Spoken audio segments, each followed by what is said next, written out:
The oldest and strongest emotion known to mankind is fear. And the oldest and strongest kind of fear known to mankind is the fear of the unknown.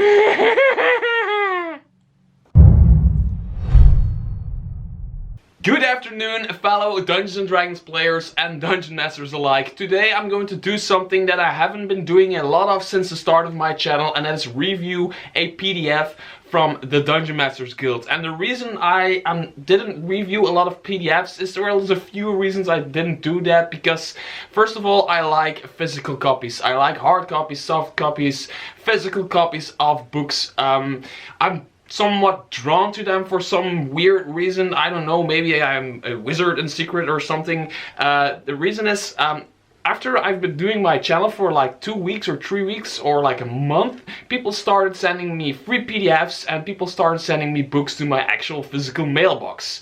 And it all went really fast, and now I have like a shit ton of physical books, but I also have, my computer is like full of free PDFs that I got sent by some of the most amazing creators out there. And I just, now that I have 1 day off a week from my actual work, I have more time to work on this channel, and I actually have more time to dig deeper into these PDFs and to dig out what I think is really, really worth it. And let me tell you, there's some stuff out there that's really, really worth it.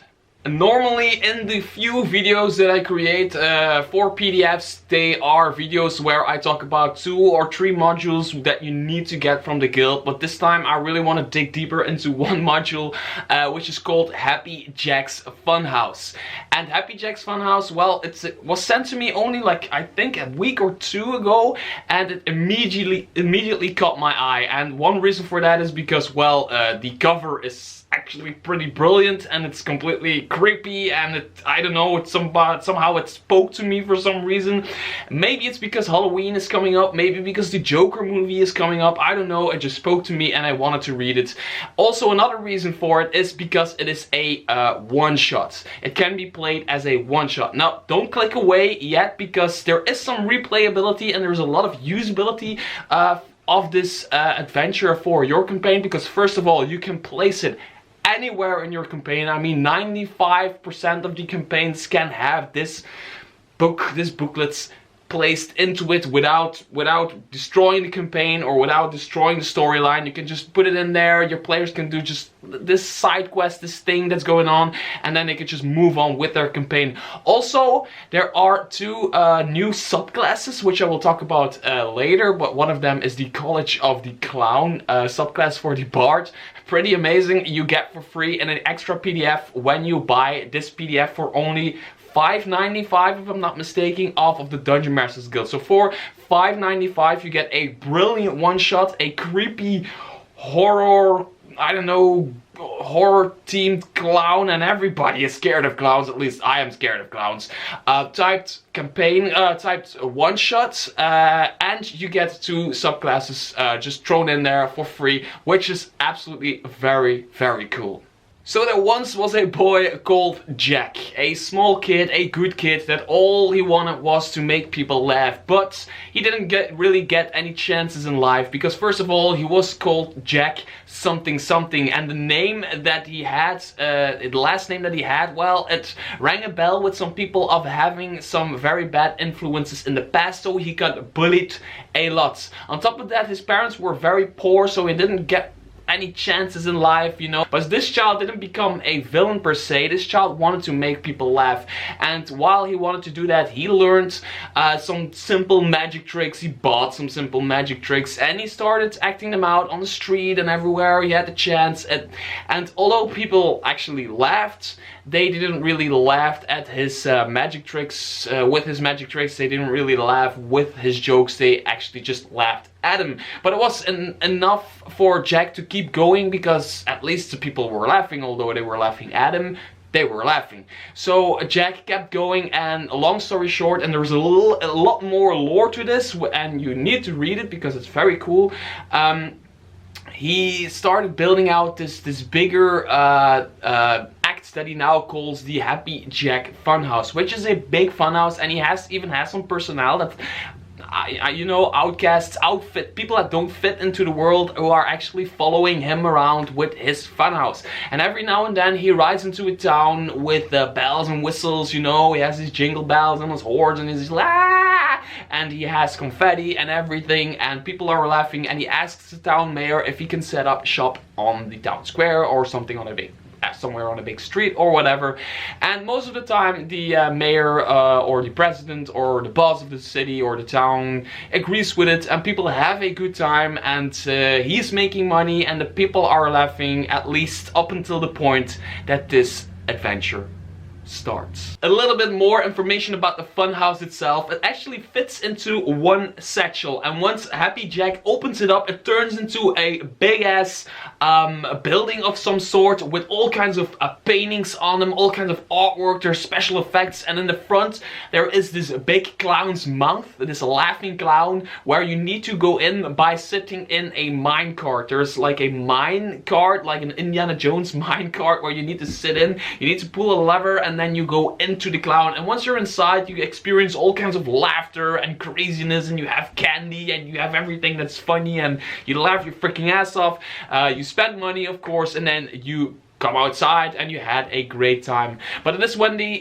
characters of the story, the characters of your party arrive, that there is a big uproar, because some of the children are not coming back outside. As a matter of fact, Happy Jack is keeping them hostage. He's keeping them entertained in the basement of his funhouse, which is really creepy, because he thinks, for some reason, he thinks that he needs the laughter of children to stay, I don't want to spoil it, so to stay healthy in some way, he needs the laughter of children. So he's keeping the children actually entertained in his basement, but the parents, of course, they want their children back. So there's a big uproar. They are all the parents are gathered in the tavern across the street, and they're thinking of a plan to get their children back, because they're all getting pretty scared of the crazy clown that's outside. Because the clown outside also has like these little shops ran by clockwork creatures, robots and stuff like that. So it is up to the players to actually go inside and figure out what's exactly going on with Happy Jack, and why he suddenly, after all this time, turned evil, or he abducted these children and he wants to keep them for himself. So it's time for your party to actually go into Happy Jack's funhouse and have some fun while they're at it.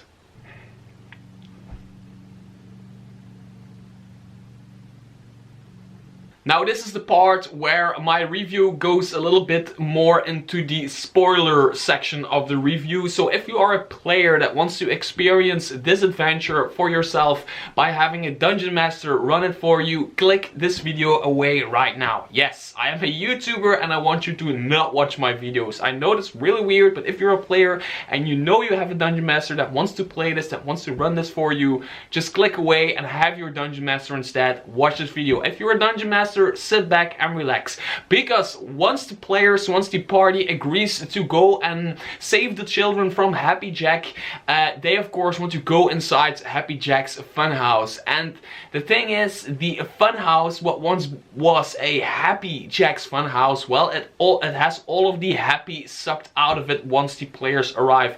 They arrive in a has-been old, abandoned carnival rides type of horror house, where there are spider webs everywhere. There is this backstage that's abandoned. There are costumes lying around. There are all kinds of weird posters that really scare you, and they scare you.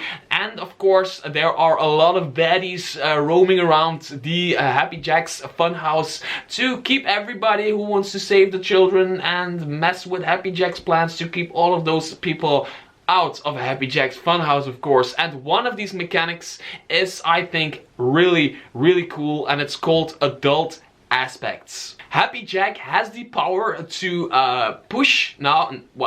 pull or push the childhood or the adulthood out of somebody. What that means is Happy Jack, for example, took the adulthood out of some of the children he adopted, and he now these children will never age, but they will also, well, of course they will never become the adults they always wanted to be. For example, one kid wanted to be a school teacher, and now he will probably never be a school teacher. He will not even become an adult, but the aspect that is taken out of the child is now roaming the Happy Jack's funhouse, looking for the players and looking to attack people. So for example, where this kid wanted to be a school teacher, its adult aspects actually is a adult, very strict school teacher, and it casts spells by writing on a blackboard. That's just one example, and I think that's one of the coolest things in here, that your players can just run into these aspects. They just killed a fireman, for example, a firefighter, and now they see this child that has exactly the same face and looks really like that firefighter, and they have to figure out what exactly is going on, which is really, really weird and really creepy. After that, it becomes a kind of a typical dungeon crawl, in the sense that it is a dungeon crawl, but it's not typical because it's in a mad freaking funhouse. I mean, your players will encounter a mirror palace, like a mirror room with all kinds of mirrors. They will encounter a kid's zone with a ball pit that has a pig in the bottom that eats the balls, and the balls explode in its tummy, and it doesn't hurt it because it's undead. Stuff like that. I mean, there is this M-Viper or something, which is a gigantic snake that has the top body of a very old, weird looking female human. And it is all due to the magic that lives in this Happy Jack's funhouse. And your players have to encounter all this weirdness, all this types of things that I will not spoil, not even for you, the Dungeon Master. They will have to go through all of that to actually get to Happy Jack himself, and it all ends up into a, well, of course it all ends into a boss fight at the end. And of course, like any good module, like any good well-written module, and this module, by the way, is written by Jeff C. Stevens, the writer of Savage Encounters, and he was also in Monsters of the Guild, and he has a lot of stuff on the Dungeon Masters Guild, so he knows what he's doing. There's of course, like always, like any good module, there's way more going on than just a crazy clown trying to adopt children, but you need to figure that one out for yourself. A few more things I want to say about the module is, well, first of all, like I said, there's a lot of creepy stuff going on. I mean, there is a pit you can fall in and then you turn into a child, which kinda is like a shortcut to Happy Jack's lair, to Happy Jack, where Happy Jack is, because he will invite you into his lair when you are a child. There is an organ. Once it gets played, tentacles come out and they draw you to somewhere you do not want to be. I mean, there is a glass house, like I said. There are all kinds of weird things going on, and it is all, that's what I actually wanted to say, is it is all completely mapped out, and it's mapped out very well. And they went for this kind of Tomb of Horrors, old school Tomb of Horrors, like the first module Tomb of Horrors type of mapping, where no lines are actually really straight, and it's all like a bit off for some reason. And I like that very much, because a lot of the times when I do a dungeon crawl, they leave out some of the more unimportant parts of the dungeon for mapping, and they only map out the important rooms or whatever. And well, to be honest, I like having an entire map of a dungeon when I'm playing a dungeon. Then there are random rolling tables, because every time you encounter a room, your players encounter a room where there is a bad guy of sorts in there. You can put a bad guy in there before you start, but you can also use a random rolling table to make things seem even more random, and to just make the tables and make the dice decide which enemy gets put where, because that's how the thing works. It all needs to be a little random, and I kind of like that. Like, as a dungeon master, it's a game for the dungeon master. You are playing, and you as a dungeon master do not even know what enemy is coming up next, which I think is really cool when you're playing a one-shot, because it adds to the fun for you as a game master. Also, of course, at the end of the module there is an entire creature appendix where they write out, where they have stat blocks for every creature you can encounter. I mean, there is a undead monkey, which is the friend of Happy Jack. Then there is this were hippo. There's an immortal pig. There's Happy Jack himself. Then there is this this snake human type thing, and there's a lot more other creatures that are in Happy Jack's Funhouse that are just in the monster appendix, and they're all statted out and written out like you would expect from a module by Jeff C. Stevens. There's also this cool page they call character history information, where you can write down a history of your character when he or she was a child. For example, they ask your favorite childhood memory, they ask your worst memory of your childhood best friend, they ask the best memory of your childhood best friend, they ask what you were most scared of as a child up to age 12.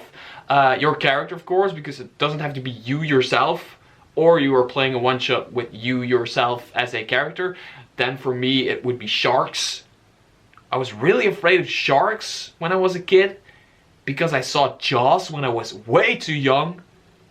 And there is things that scare you the most. There's this childhood pet you had.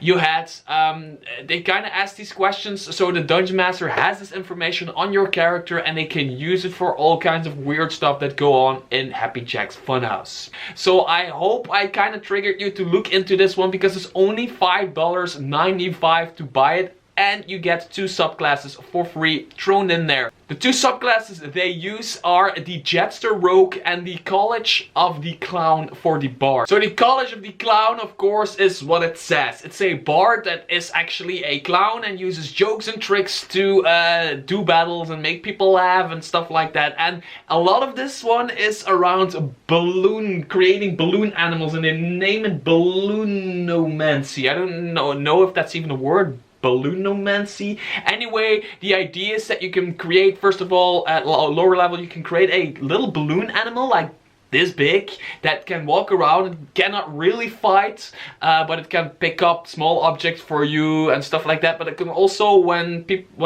somebody destroys it, reduces it to 0 hit points, it actually explodes and can do some damage to your enemies or your friends, of course, everybody who's standing in the vicinity of the balloon creature. Another very cool thing the College of the Clown does is you can attack a person by creating all kinds of balloons that stick to this person, and then this person starts floating 10 feet in the air every round. So every round they go 10 feet in the air, and they can spend an action to pop the balloons or whatever, but then they fall, and if they fall they take falling damage, of course, but also when they're in the air they're easier to hit and things like that. It's like a funny little college for the bards that's all about creating balloon animals and using balloons to make your enemies float. I don't know how they came up with this. I just think it's very funny, and that's why I think this adventure, this module, this PDF, these PDFs are actually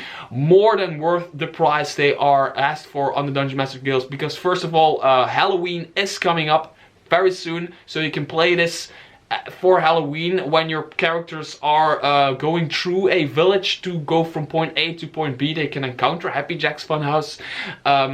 There is an entire one-shot adventure that will last you about 3 to 4 hours, I guess, and there is even 2 subclasses, the Jetster Rogue and the College of the Clown for the Bard. So that was my review, or maybe you should call it more like a preview of Happy Jack's Funhouse. A one-shot adventure that doesn't have a lot of artwork, but the artwork that is there is very, very good, and it actually tells you what's going on, it tells you what you see, it's to the point, it's simple, it's a little bit creepy, it's really what it needs to be for a horror house type adventure. You get a PDF of the adventure, you get monster statistics, you get artwork, you get a very well written lore, you get all kinds of ideas to how to put it into your campaign, and you get 2 subclasses. So I think it's very well worth the $6 freaking you need to spend on this one, especially with Halloween coming up. I hope your inspiration may guide you.